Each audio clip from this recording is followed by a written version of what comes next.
Hey guys, today I'm going to be making a traditional king cake in celebration of Mardi Gras. You need a few ingredients. So you need a 16 ounce container of sour cream. And I've got this split up. You need 1/3 of a cup of sugar and 1/4 of a cup of butter, and I sliced mine up so it's a little easier to deal with. 1 teaspoon of salt. You need 2 envelopes of yeast, and I'll talk about that in just a second. I get the rapid rise. 1/2 cup of warm water, 1 tablespoon of sugar, 2 large eggs, 6 to 6.5 cups of bread flour, and you can use all-purpose flour if you want to, but bread flour is a little bit better. And then you need another 1/3 cup of butter softened. It has to be very soft because it's going to spread on your dough. And then you need 1/2 cup of sugar, which I did not. Did I get a 1/2 cup? No, I haven't got a 1/2 cup out of sugar yet. And then you need the 1.5 teaspoons of ground sugar, cinnamon when I get it out. And you also need glaze, and you'll need some colored sprinkled sugar sprinkles, purple, green, and yellow. And I'll show you, we're gonna make our own. I'll show you that in the process too. So the first thing you wanna do is get a small saucepan. You wanna put your sour cream, your 1/3 cup of sugar, your 4th cup of, or your 1/3 cup of sugar, your 4th cup of butter, and your 1 teaspoon of salt. You want to put that all in this saucepan and get it on low heat until your butter melts.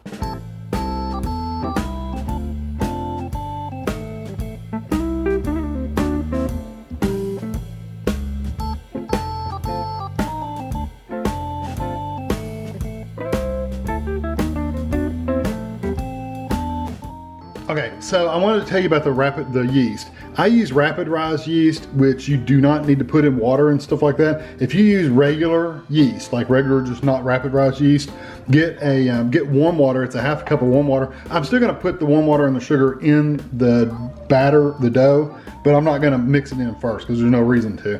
But get you the 1/2 cup of warm water, about 100 degrees or so, your sugar, and both envelopes of yeast.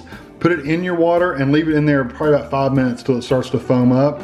You don't, like I said, you don't need to do this with rapid rise. So rapid rise yeast, I'm just gonna literally just dump it in there. All right, here is that sour cream mixture. The butter is all melted, and you want this to, you want to take it off the heat and let it cool to about 100 to 110 degrees because you don't want to kill your yeast. I actually measured it, and it's perfect. It's right at like 98 something, so it's perfect temperature. So now I'm gonna mix my other stuff together. So the first thing you want to do is put 2 cups of your bread flour in. And I've got just a 1/2 cup. I'm just gonna put 4 of these in here.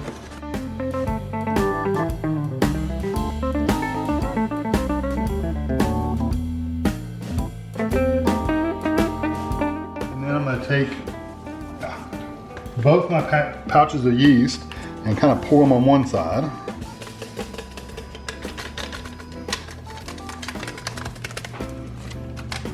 And put your tablespoon of sugar on the other side, and then just basically kind of start mixing your ingredients together. So there's my warm water, there's my 2 eggs,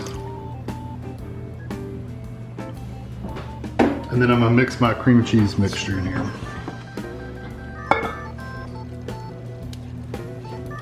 Or sour cream, sorry. Not cream cheese, sour cream. Don't put cream cheese in here. I'm gonna put my bread hook on here and start mixing.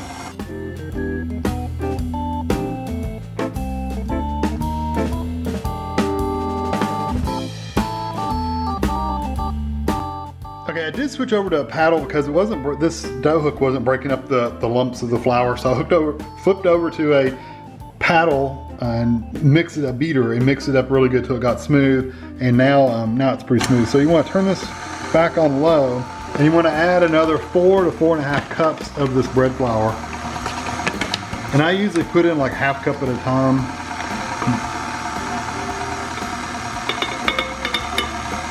And just like slowly incorporate it in there.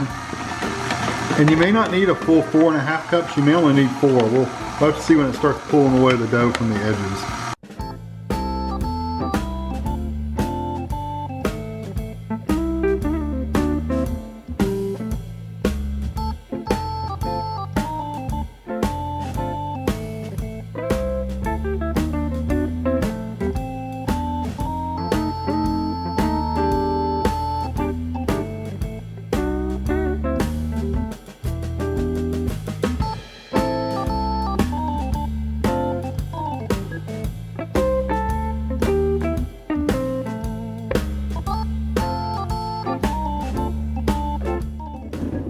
Now I need to knead this for like 10 minutes. So I'm gonna try to get it all incorporated together.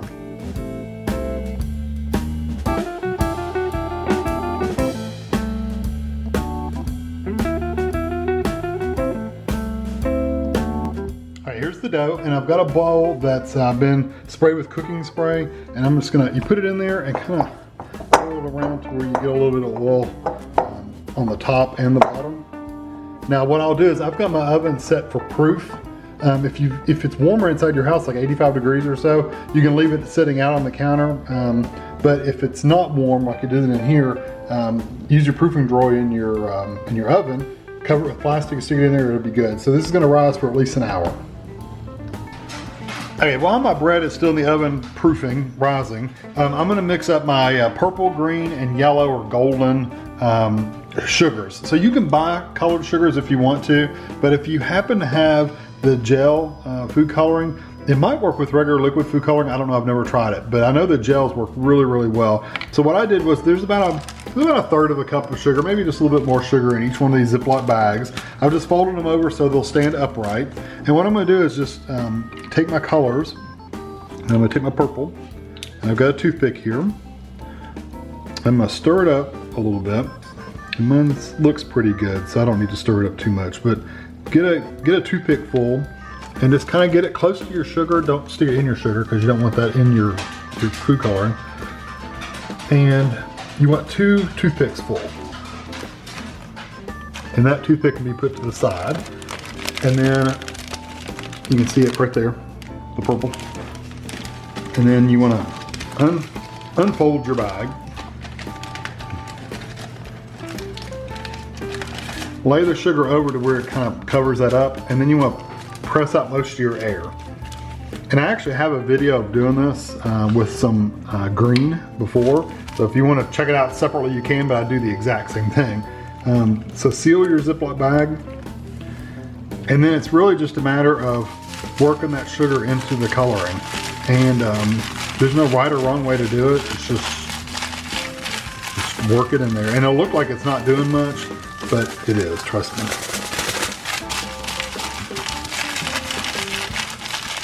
The biggest thing is move it around, because you can see those big blobs of gel. You want to make sure it gets in all the sugar.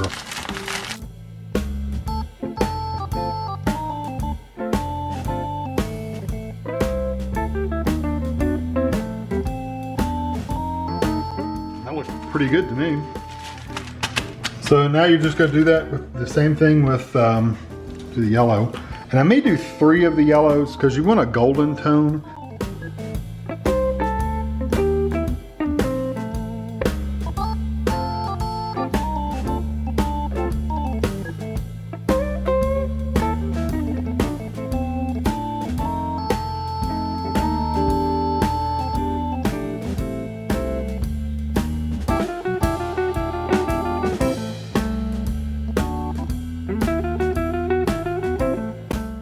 Proofing, and don't have it in your oven like turned on.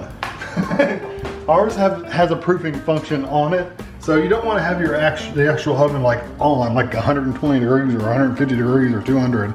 You just want a proofing, so you can see it doubled in size. It's pretty high up, and this is like the perfect size bowl to do most breads because it works out really well with it. So I'm gonna uncover it. I'm gonna punch it down and split it.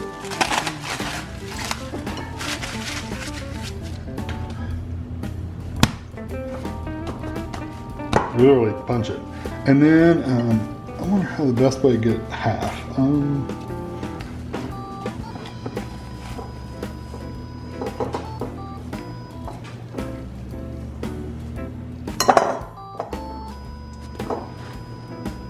It feels like about half. Okay, so I've got a piece of parchment here, and this makes 2 king cakes. So I've got a piece of parchment here. I measured out 12 inches. There's 2 lines on my parchment for 12 inches, and then 22 inches wide. So you want it about 12 by 22. I'm gonna roll this, press it, whatever way I can get it down to where it fills out that spot. And rolling it might be the best way.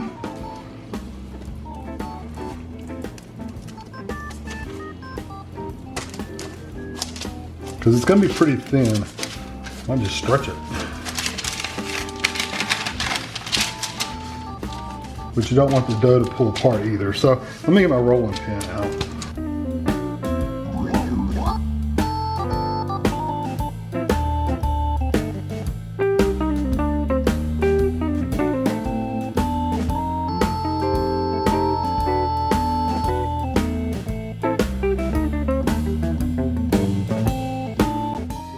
To help me roll it in a roll. That's why I want the parchment paper for. If you don't have parchment paper, it's almost impossible to grab it and roll it.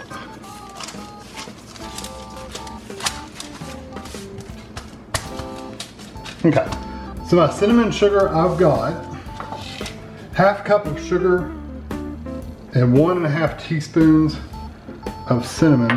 1.5 teaspoons? Yeah, 1.5 teaspoons of cinnamon. And I'm gonna take a fork and mix it together.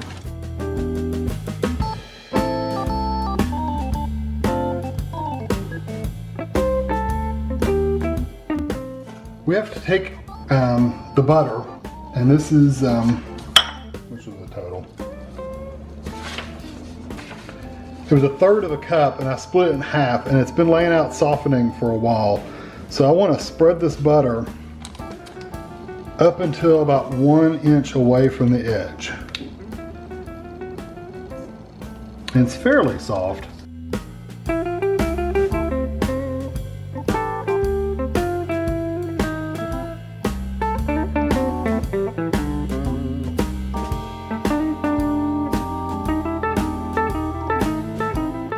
I'm going to use about half of my cinnamon sugar and just sprinkle it on top.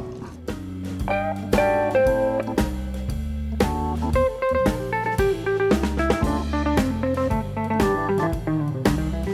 you're going to roll it from the long side. So that's over here. And you want it to get it pretty tight. So that's what I was saying, parchment paper works really, really well.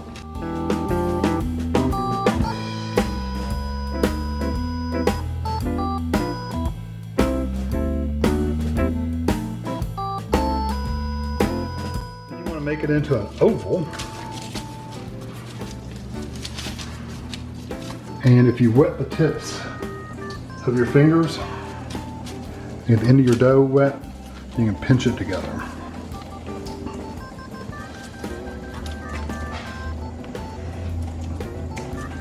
And it's not going to look as pretty as on the ends, but so I'm going to get this. I'm going to put it on another baking sheet, on a piece of parchment paper probably, and do the other one just like it, and then it has to rise while I'm doing the other one. This one can be rising in the oven. It has to rise like 20 or 30 minutes. So that's what I'm gonna do now. Okay, here they are both risen, and what I'm gonna do now is I'm actually going to stop and bake 350, start, let my oven preheat. So take your plastic off, and you see, it looks pretty good, but see how it's got a little bit of a rough area? So what I'm gonna do is I'm just gonna take a little bit of water on my finger and just pinch it together a little bit. Not a lot, I'm not super worried about it, but if I can get them to stick together even a little bit, I'll be happy. Yeah, I think that's good. So once my oven's preheated, these go in the oven for 14 to 16 minutes. I'll probably go 14 on the low side first, and then go from there, see how warm they get. And then once they get done, you take them out and you let them cool slightly. While they're cooling, we'll make the glaze. So we'll be back once they come out of the oven. All right, here they are out of the oven, and they look really nice. One of them got a little browner than the other one, which is fine, that's fine, but they've got a firm feel on that, almost like a bagel. They feel like a bagel on the outside. So I've got my glaze stuff set up, but I wanted to show you, usually you find these little babies. Some people say they represent baby Jesus. Other websites you read, that's not what that represents. It's just something that you get to be king or queen if you find it in your piece of king cake. So, and you have to bring it the next year. And you're responsible for buying them the next year or making them the next year. So what I'm going to do is I'm just going to pick this up. You can't bake it in there, of course. I'm just gonna shove it in there on the bottom. And I'm gonna shove this one in on the bottom. And we did wash them, by the way. And they came from the party store. That's where we got them at. They're like baby shower gifts or trinkets. And you get a whole bag. I think there's 12 in there. You get a whole little bag of creepy babies. Okay, so for your glaze, you want to let these sit and cool just a little bit. They don't have to be super cold, but just cool them off a little bit. So we need 3 cups of powdered sugar, 2 tablespoons of butter melted, 2 tablespoons of lemon juice, and then 1/4 teaspoon of vanilla extract, which we just mixed in there with it. And you need 2 to 4 tablespoons of milk, depending on how wet this gets. So it may basically, if you need to put more in there to make it a little runnier, you do. I'm gonna pour the butter in there and the lemon and vanilla. I'm gonna stir. Ooh, that smells good. I love that lemon smell. Wow, that smells really good.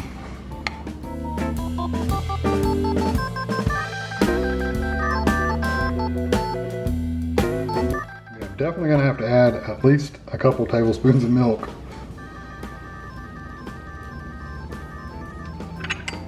But you don't want to overdo it because you don't want it to be runny.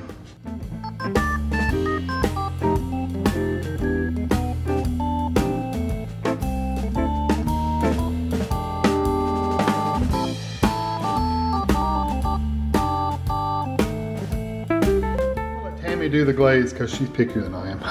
No, but she enjoys doing this.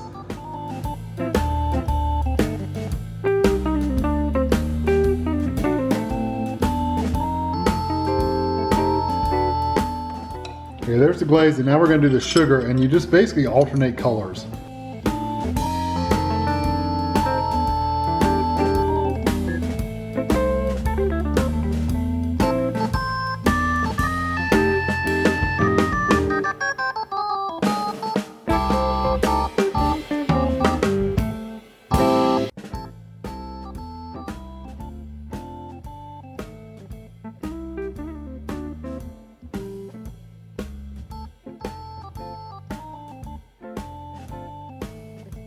Cool off, so I'm gonna cut it. I've got a bread knife, by the way.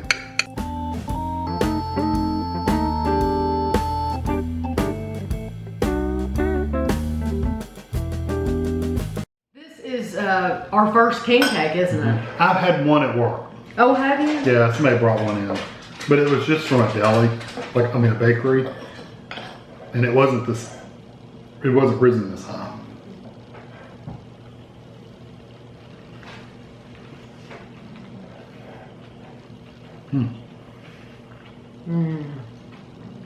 I love that lemon glaze. I do too.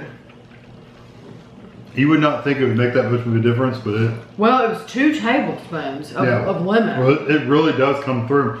And this with the sour cream, I've never made bread with sour cream before, but it came out really, really good. Yes.